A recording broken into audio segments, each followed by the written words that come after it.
Selamat petang, salam sejahtera. Bongkar, jangan tak bongkar. Bongkar sampai terlonde. Bongkar biar semua orang tahu. Petang ini aku nak cerita tentang dua situasi berbeza yang berlaku di Malaysia dan di negara lain.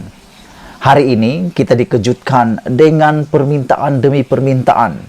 Bubar parlimen, dan bubar parlimen. Namun yang lebih menarik adalah ada orang juga yang menghendaki adanya letak jawatan oleh menteri-menteri dalam kalangan kabinet sekarang.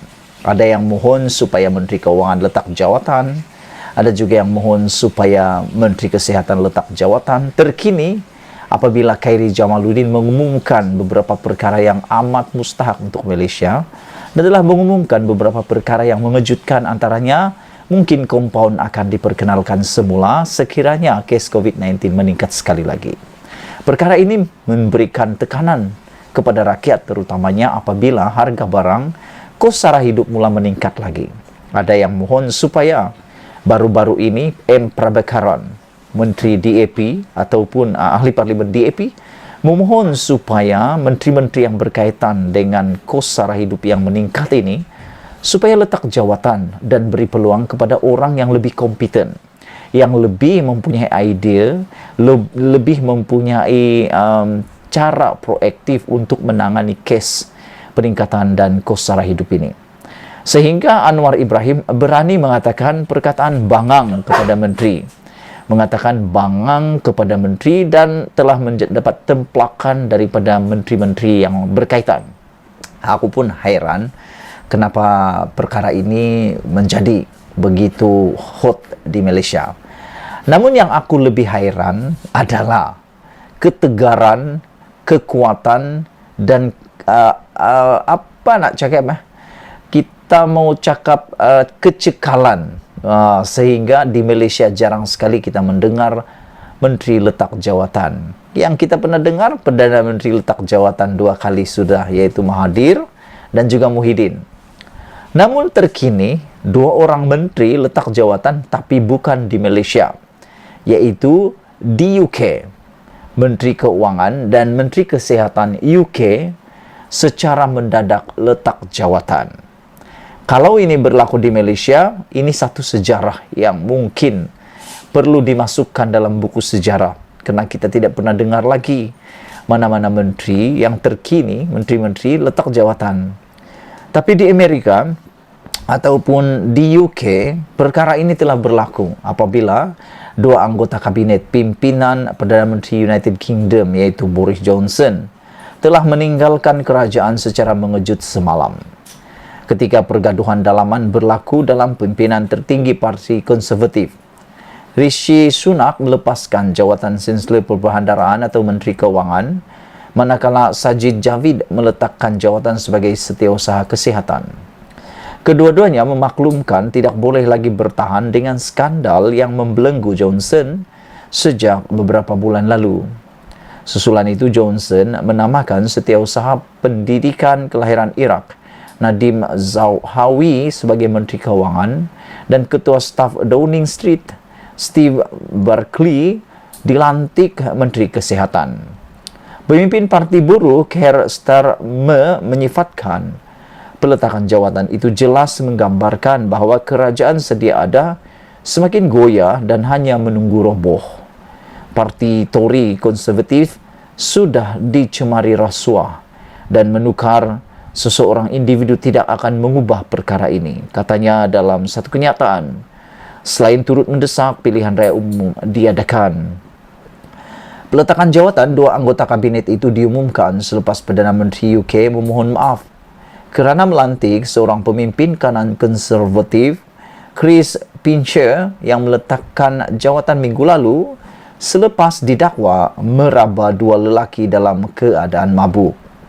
Pihak kerajaan membuat beberapa kenyataan yang berubah-ubah dalam usaha mengalihkan perhatian bagi meredakan keadaan selepas peletakan jawatan Pincher yang juga timbalan Ketua Whip. Downing Street pada mulanya menafikan Johnson tahu mengenai beberapa dakwaan terhadap Pincher ketika melantiknya Februari lalu. Namun sehingga semalam, Alasan itu gagal dipertahankan selepas seorang bekas pejabat awam kanan memaklumkan pada tahun 2019 memberitahu Johnson yang pada ketika itu memegang jawatan Menteri Luar mengenai satu lagi kes membabitkan rakannya itu. Saya berpandangan ia adalah satu kesilapan dan saya mohon maaf. Selepas mengetahui perkara ini, ia adalah kesilapan, kata Johnson kepada pemberita. Pada masa sama, seorang perwakilan perdagangan kerajaan UK dan 3 pembantu menteri turut meletakkan jawatan bersama seorang naib pengerusi Parti Konservatif secara langsung di televisyen. Namun, anggota kabinet lain termasuk Setiausaha Luar Liz Truss dan Setiausaha Pertahanan Ben Wallace yang juga 2 pesaing terdekat Johnson kekal menyokong Johnson. Sebelum ini, Johnson hanya menang tipis dalam undi tidak percaya dalam kalangan ahli parlimen konservatif terhadapnya sebulan lalu. Dan kabar angin mengatakan perlembagaan parti mungkin dipindah bagi membolehkan satu lagi undian dibuat. Itu yang berlaku di UK. Apabila 2 menteri, Boris Johnson, yaitu Menteri Keuangan dan Menteri Kesehatan, secara tiba-tiba meletakkan jawatan. Di Malaysia belum pernah berlaku. Kita harap perkara ini tidak akan berlaku. Kerana makin hari di Malaysia, parti politik yang makin mempunyai masalah besar adalah parti UMNO. Kalau kita lihat Tajudin sudah dipecat dari MKT UMNO. Adakah pengikut-pengikut Tajudin dan pengikut Ismail Sabri Yaakob akan terkesan? Dan adakah pendedahan Tokmat yang baru-baru ini menggemparkan seluruh Malaysia bahkan dunia melalui Asia Times akan juga mempengaruhi kestabilan dalam parti UMNO? Kerana jika dilihat hierarki dalam UMNO, yang paling tinggi sekarang ini adalah presiden, yaitu Zahid Hamidi. Di bawah Zahid Hamidi tentulah timbalan presiden. Siapa lagi kalau bukan Tokmat? Di bawah Tokmat pula ada lagi naib-naib presiden. Jadi mungkinkah pendedahan panas oleh Asia Times itu dapat mempengaruhi kedudukan Tokmat selepas ini?